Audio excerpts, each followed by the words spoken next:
ভাইয়ার চোখ রাঙানি সমেত ধাওয়া খেয়ে পিঠ বাঁচিয়ে শ্বশুর করে পালিয়ে আসে। আসল মালিককে খোঁজাতে না পেরে পেট গুড়গুড় করছিল অভ্রর। অতঃপর কথাখানা মাহিরকে বলে স্বস্তির শ্বাস ছাড়ে। মাহির দীর্ঘশ্বাস ছেড়ে নিজেকে শুধরির সাহসে বলে, প্রেমে পড়েছেন, এতে কোনো ডাউট নেই। সুখের জন্য আপনার কেমন ফিলিংস হয় ভাই? না মানে এক্সপ্লেইন করতে পারছি না, শুধু এইটুকু জেনে রাখ, ওকে না জ্বালাতে পারলে লাইফটা টু মাচ বোরিং লাগে। আগে এমন ফিল হয়নি, বাট যেদিন থেকে সে ইগনোর করছে। আনমনে বলতে গিয়ে সম্বিত ফিরতেই বর্ণ চুপ করে গিয়ে ভ্রু কুচকে তাকায়। মাহির চোখ পাকিয়ে তাকায়। ওকে না জ্বালাতে পারলে লাইফটা টু মাচ বোরিং লাগে। প্রেম ভালোবাসার সংজ্ঞা এমনই হয়। স্তম্ভিত গলায় জানতে চাইলো ফট করে, সুখ আপনাকে ইগনোর করে? আপনাকে? কিন্তু কেন? তোকে বলবো কেন? যা শুনেছিস ওভার হয়েছে ভেবে শুকরিয়া আদায় কর। রাতে একবার তাজিম শিকদারকে কল করে ওদিকের খবর জেনে নিল বর্ণ। সুখের অবস্থার উন্নতি হয়নি। আজও শান্তির ঘুমে তলে আছে মেয়েটা। আমর মমতা মাখা ডাক, আপর স্নেহ সব অগ্রাহ্য করে চোখ বুজে আছে নির্বিকারে। তুফা এবং অভ্র কাল ফিরে আসবে আজাদ শিকদারের সাথে। আইজা যাবে তারপর। হানিফা বেগমও দেখতে চান সুখে। বৃদ্ধার হঠাৎ পরিবর্তনে সকলে চোখ ফেটে তাকালেও মুখে কিছু বলেনি। একদিন পরের কথা, বর্ণ সারাদিন বাহিরে ছিল, ফিরেছে খুব রাতে। রামসাদ দরজা খুলে দেয়। বাড়িতে আইজা নেই। আজই আজাদ শিকদার অভ্র তুফাকে পৌঁছে দিয়ে ওনাকে সঙ্গে করে পুনরায় ঢাকামুখী হয়েছেন। নোরাকে রেখে যাওয়ার কথা থাকলেও তাকে মানানো গেল না। ফ্লোরে গড়াগড়ি করে কেঁদে দেওয়ার অবস্থা হয়েছিল তার। অগত্যা তাকেও সঙ্গে নিতে হলো। ড্রয়িং রুম ভিড়িয়ে লিফটের অভিমুখে অগ্রসর হওয়ার মাঝপথে থেমে গেল বর্ণ। সোফায় হানিফা বেগম বসা অবস্থায় ঝিমিয়ে ঝুঁকে পড়তে চাইছে ক্ষণে ক্ষণে। বর্ণ ঘুম ঘুম চোখে দাঁড়িয়ে থাকা রামসার দিকে তাকিয়ে পিছু হটে দাদুর কাছাকাছি এসে থামে। ঘুমাওনি এখনো? বৃদ্ধা ঘুমভাব আড়াল করে গলার স্বর যথাসাধ্য গম্ভীর রাজবাড়ি করেন। বৌমাদের অবর্তমানে বাড়ি দেখে রাখার দায়িত্ব আমার। এখন যদি বাড়ির ছেলে রাত বিরাতে ফেরে, তখন না ঘুমাইয়া এভাবেই বসে থাকতে হবে। রুমে এসে বর্ণ গায়ের শার্ট খুলে ছুঁড়ে মারে ফ্লোরে। বাথরুমে ঢুকে এই গভীর রাতে আধা ঘন্টা যাবৎ ঝর্ণার নিচে দাঁড়িয়ে থাকে। চুল চুয়ে চুয়ে পানি গড়িয়ে পড়ে। নিজস্ব ধারায় বয়ে যায় নামহীন গন্তব্য। পানির দাপটে হাড় মেনে মাথার চুলগুলো নিস্তেজ শুয়ে আছে। চোখ পর্যন্ত ঢেকে যায় তাতে। শক্তপোক্ত পেটানো শরীরের নিম্নাংশ ট্রাউজার আর উপরিভাগ উদম। শুভ্র টাওয়াল গলায় ঝুলিয়ে এক প্রান্তে গাল মুছে মাহিরের নাম্বারে ডায়াল করে। আজ বাড়িতে গিয়েছে মাহির। গতকাল বর্ণর সঙ্গ দিতে চোখের পলকে রাত গভীর হয়ে যাওয়ায় নিজ গৃহে ফেরা সম্ভব হয়নি আর। শিকদার নিবাসে এসে উঠেছিল ভদ্রলোকের সাথে।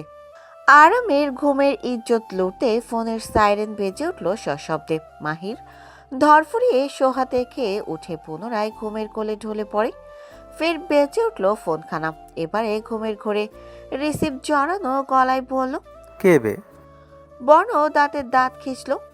তোর শ্বশুর বাবা রে, জামাই আদর করবো তোকে, ঘুম ছেড়ে ওঠ। চোখ বুজে ঘুমের মাঝে শুষ্ক ঠোঁটে হাসলো মাহির।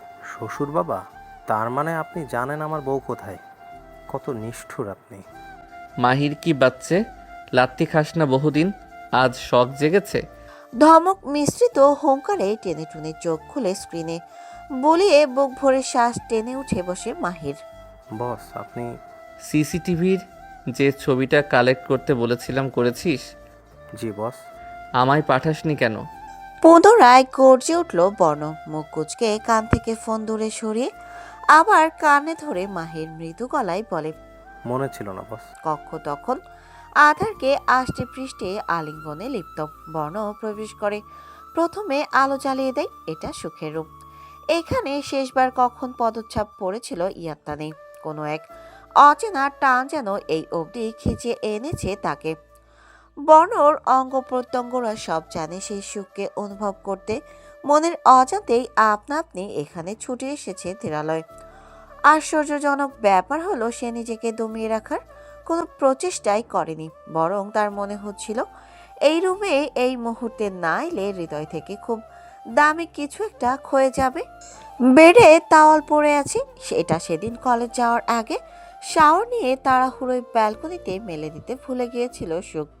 স্টাডি টেবিলে বই খাতা বড্ড অবহেলায় ছড়িয়ে ছিটিয়ে আছে। ড্রেসিং টেবিলের পাশের ফুলদানিতে ঝাপসা ধুলো পড়ে গেছে ইতোমধ্যে। ঘরের মালিক উপস্থিত নেই, ধুলো জমার ব্যাপারটা খুব একটা অস্বাভাবিক নয়।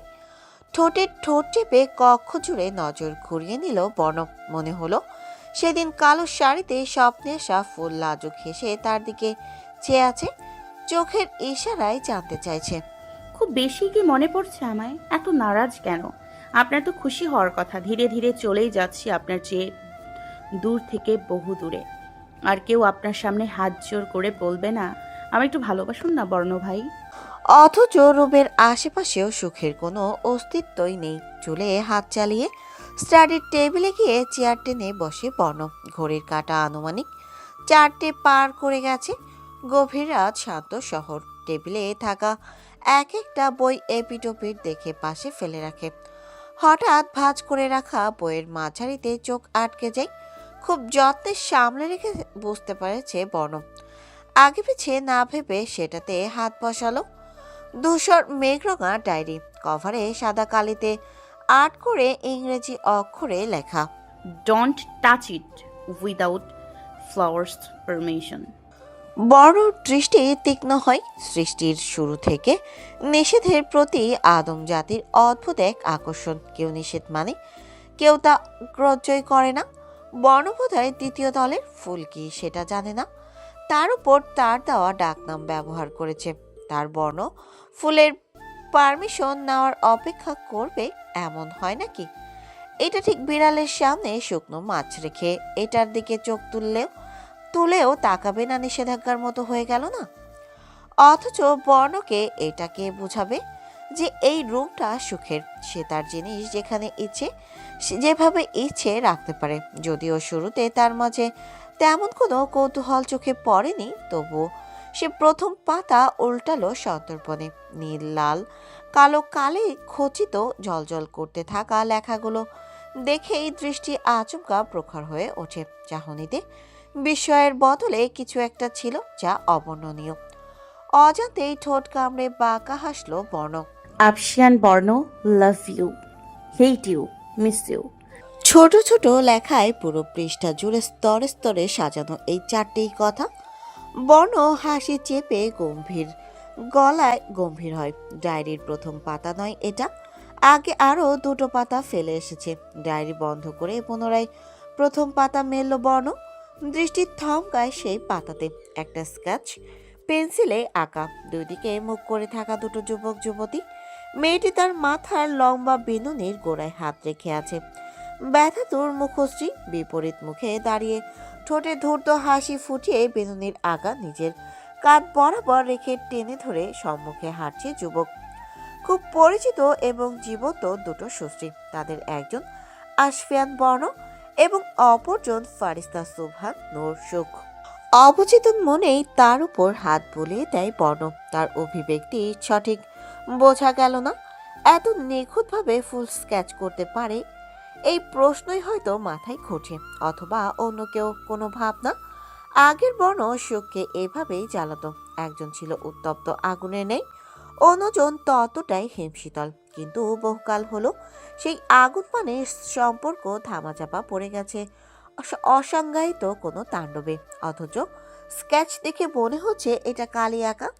বর্তমানে দুজনকে যেমন দেখায় স্কেচেও তেমনি। তবে কি সুখ সেসব দিনের আজও স্মৃতিচারণ করে? কিন্তু বর্ণ তো স্মৃতি হিসেবে নয়, তার মূল উদ্দেশ্যই ছিল সুখকে বিভ্রান্ত বিরক্ত করা। পাতার ওপিঠ ফাঁকা, তার পরবর্তী পাতার মধ্যস্থে কিছু লেখা আছে। বর্ণ সেদিকে নজর রাখে। হে পৃথিবী, শোনো শোনো, আমি একটা ভুল করে ফেলেছি, বিশাল বড় ভুল। জানো কি? আমি ভালোবেসেছি আশফিয়ান বর্ণ নামের ওই নিষ্ঠুর মানুষটাকে।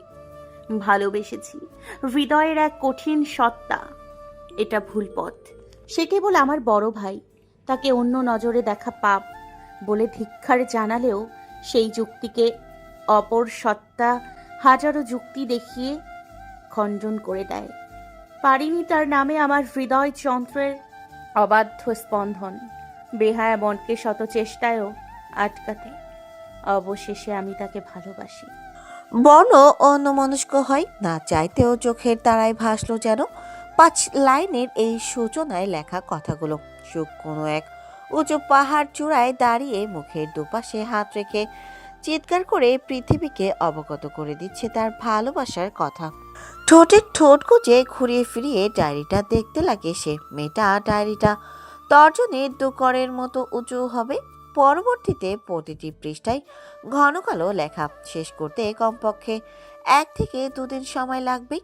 ক্ষেত্র বিশেষেও এত ধৈর্যশীল সে কখনোই না। এই এক বসাতেই তার পুরো ডায়েরির ইতিকথা অনুমান করা যায়। ডায়েরির সব পৃষ্ঠা গুচ্ছ ডান হাতে ধরে বৃদ্ধ আঙ্গুলি কষে একটা একটা পাতা থপথপ ছিঁড়ে দিয়ে বর্ণ শেষের দিকে চলে গেল। দুটো ফাঁকা পৃষ্ঠার মধ্যখানে খণ্ড খণ্ড ছেঁড়া কাগজের টুকরো, যেন এই টুকরোগুলো দুদিকে পৃষ্ঠাগুলোর বর্ডার হিসেবে কাজ করছে। ভাঁজ করা কাগজের মধ্য থেকে একটি খুললেই থমকালো সে। এটা সেই চিঠি যেটাতে সেদিন সুখ নিজের সব অনুভূতি তুলে ধরে বর্ণর সামনে দাঁড়িয়েছিল। ভালোবাসি বলে, আর বর্ণ ভালোবাসি লেখাটি চোখে পড়া মাত্রই টুকরো টুকরো করে ছুঁড়ে ফেলে সুখের কোমল হৃদয় খানিক চূর্ণ বিচূর্ণ করে দিয়েছিল পাষণ্ডের মতো করে। বর্ণ পুনরায় রেখে দিল সেটা। হয়তো পড়ে দেখার সাহসে কুলাচ্ছে না, অথবা প্রয়োজন বোধ মনে করছে না। আরও একটি কাগজ আছে। এটা সেদিন ব্যালকনি থেকে তার উড়িয়ে দেওয়া লেখাগুলো। বর্ণ অবাক হলো না। এটা সুখের কাছে দেখে নিজ থেকে স্মিত হাসলো শুধু। ডায়েরির এখন 2টো ভাগ। বর্ণ ডান ভাগ থেকে একটি পাতা উল্টালো। দেখুন বর্ণ ভাই, কাঁদছি আমি বিক্ষিপ্ত স্রোতের মতো। বাঁধ ভাঙা কান্না। অপরাধ করেছি কি আপনার মতো রকস্টারকে ভালোবেসে? সত্যি তো, কি যোগ্যতা আছে আমার আপনার পাশাপাশি দাঁড়ানোর? যে কখনো ভালোবাসি শব্দটা মুখে উচ্চারণই করতে পারে না, তার কোনো অধিকার নেই কাউকে ভালোবাসার। আমার এই ভুল সব মাথা পেতে নিলাম, কিন্তু আমি আশ্রিতা। আমি কাউকে কথাটি বলিনি, আম্মুকেও নয়, আব্বুকেও না। জানেন কেন? 2টো কারণ। 1, আপনার কথা রাখতে। দ্বিতীয়ত, আমি কথাটির সত্যতা যাচাই করতেই পারি, তবে সাহস নেই।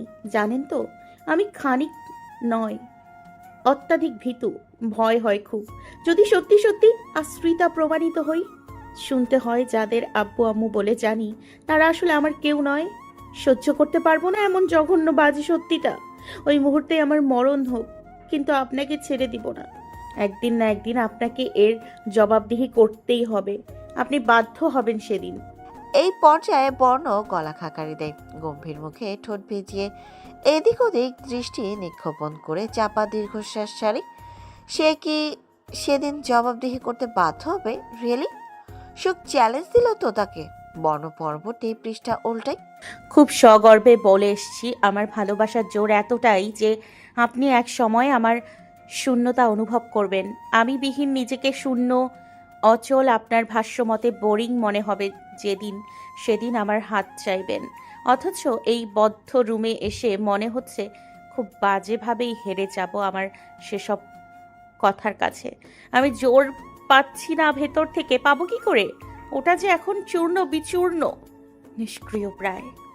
হৃদয়ের গহীনে বহু বৎসরের তিল তিল করে গড়ে ওঠা ভালোবাসা আপনি আমার। প্রতিটি মুহূর্ত, প্রতিটি সেকেন্ড আমার মন মস্তিষ্ক জুড়ে ঘাঁটি গেড়ে বসেছিলেন, আজও আছেন।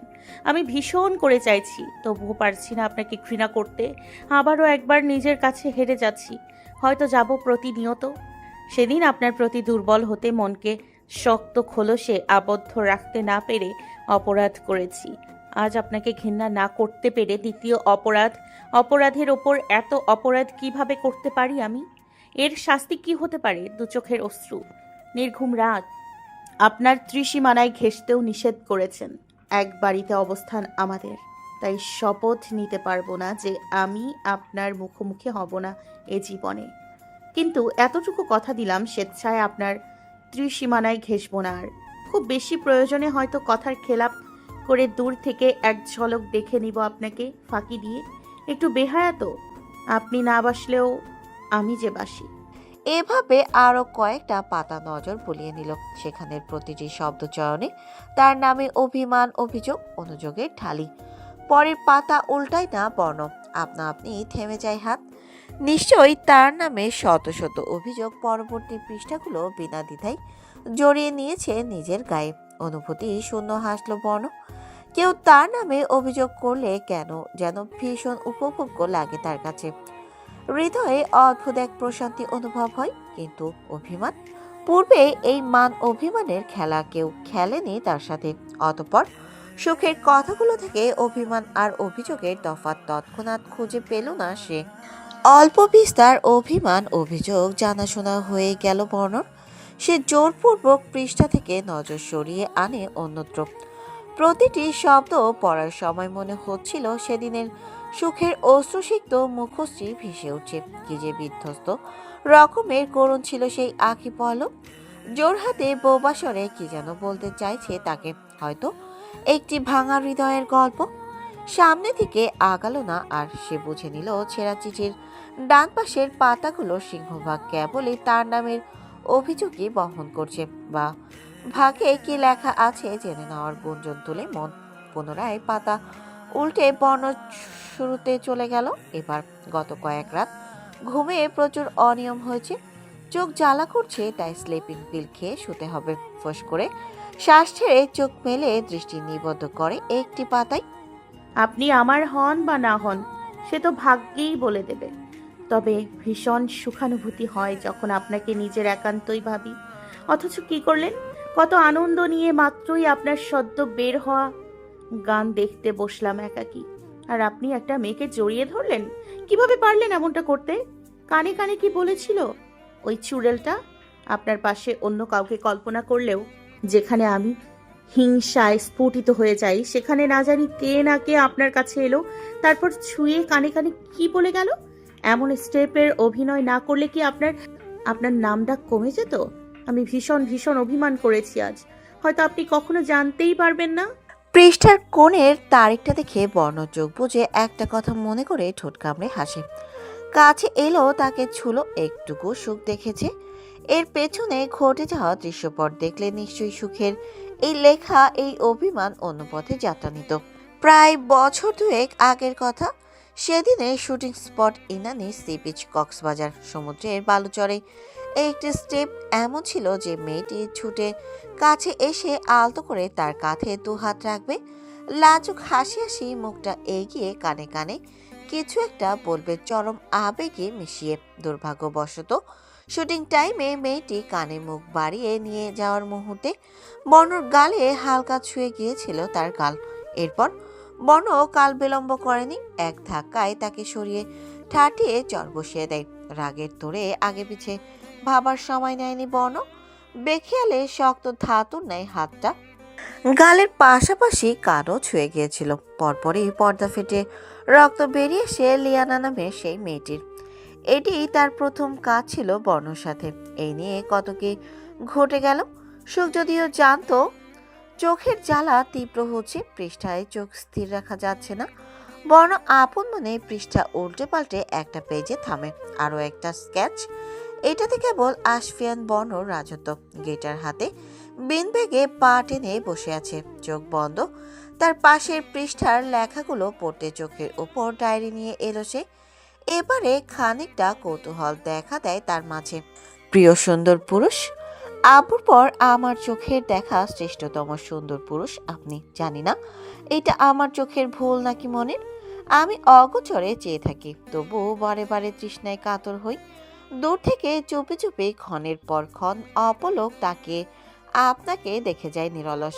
তৃপ্তি মোটে না, তৃপ্তি মেটে না, বরং তৃষ্ণা বেড়ে যায় দ্বিগুণ থেকে বহুগুণ। ইচ্ছে করে আপনাকে চোখের সামনে বসিয়ে চেয়ে থাকে মায়াবী এই জগৎ ভুলে। কখনো কখনো মনে হয় আপনি জান্নাত থেকে পালিয়ে আসা কোনো ফুল। না না, ফুল তো আমি আপনার, আর আপনি হবেন সেই ফুলের বিষাক্ত কাঁটাযুক্ত গাছ, যার মুকুটে ফুটে উঠবে আমি নামক কোমল স্নিগ্ধ সুরভি ছড়ানো পুষ্পরানী। শুনেছেন সুন্দর পুরুষ, আজ একটা সিনেমা দেখেছি, ভীষণ মনে ধরেছে। অতঃপর হুটহাট আবেগে পড়ে আমিও একটা অসাধ্য ফ্যান্টাসিতে ডুব দিয়েছি। ইস, যদি আমি আপনার হৃদয়ের বৃহত্তম জেদ হতাম, যদি আমায় আর আমার ছোট্ট মন জিততে উঠে পড়ে লাগতেন। কিন্তু আমি জানি এটা অসম্ভব। আমার কাছে আপনি ছাড়া অন্য কোনো স্বপ্ন পুরুষ না থাকলেও আপনাকে নিয়ে স্বপ্ন দেখা হাজারো রমণী আছে। ভালো। বন থপ করে ডায়েরি বন্ধ করে ফেললো, ছুঁড়ে ফেলার মতো রেখে দিল স্টাডি টেবিলে। সেকেন্ড কয়েক স্থির থেকে পায়ের ওপর পা তুলে বসে শূন্য দৃষ্টি ফেলে চেয়ে রয় অল্পক্ষণ। তার অভিব্যক্তি টাহর করা, খানিক দুষ্কর। ডান হাতে তর্জনীতে ঠোঁট ঘেঁষে খানিক পর ভ্রু গুটিয়ে বলে উঠল অস্ফুট স্বরে। এত আবেগ? হাসি ছিটকে আসে ঠোঁট ভেঙে, অতঃপর বলল ঘাড়ে হাত মাসাজ করে। ওকে জানেমান, কবুল হ্যাঁ। ভোর 5টা দিকে স্লিপিং পিল নিয়ে শুয়েছিল বর্ণ। ঘুমের প্রয়োজনে রোজ এটা সেবন করতে হয় তাকে, নচেত সহজে চোখে ঘুম আসে না। ইচ্ছাকৃত চোখ বুঝতে কিছু ভেসে ওঠে নয়নতারায়, অদৃশ্য ক্ষোভ উপচে পড়ে তখন তার মন মানসিকতায়, যেন আগ্রাসী হিংস্র জন্তুর প্রতিচ্ছবি ফুটে ওঠে চোখে মুখে। তখন আবার নিজেকে নিজে শান্ত করতে ইঞ্জেকশন পুশ করতে হয়। তাতে ঘুমের মেডিসিনও মিশ্রিত আছে। আমিন সর্দার হসপিটালে অ্যাডমিটেড, দুটো কানেই অপারেশন হয়েছে। দাঁতের পাটিতেও তেমন কথা বলতে পারে না, শুনতেও পান না আপাতত। দুরাত আগে বাড়ির সামনে অজ্ঞান অবস্থায় পেয়েছিল আমিনের বড় ছেলে ফয়েজ। সম্পূর্ণ শরীর অক্ষত, অথচ কান থেকে রক্ত পড়ছিল গলগলিয়ে, রক্তাক্ত মুখশ্রী, দাঁত ঝরে পড়েছে কতগুলো। কাল বিকেলে বর্ণ পুলিশ সমেত হসপিটাল উপস্থিত হয়েছিল। ভদ্রলোককে গভীর চোখে পর্যবেক্ষণও করেছে খুব মনোযোগ প্রয়োগে। মাস্কের আড়ালে তার অধর বাঁকানো হাসি সকলের অগোচরেই রয়ে যায়। তাজিম শিকদারের ফোনে আননোন নাম্বার থেকে আসা হুমকি স্বরূপ ফোন কল এবং SMS মেসেজ বার্তা।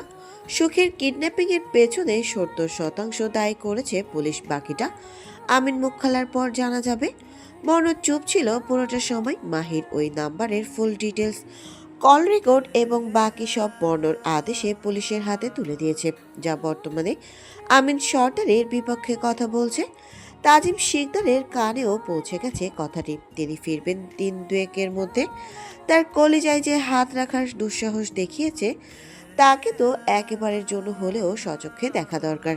কিডন্যাপ করেনি স্বীকার করার পরেও বর্ণ তাকে ইচ্ছাকৃত অপরাধী প্রমাণ করার চেষ্টা করছে কেন? এর পেছনে কি কারণ থাকতে পারে? মাহির সব বুঝতে না পারলেও বর্ণর মস্তিষ্কে কি চলছে তা অল্প বিস্তর ধারণা করতে পেরেছে।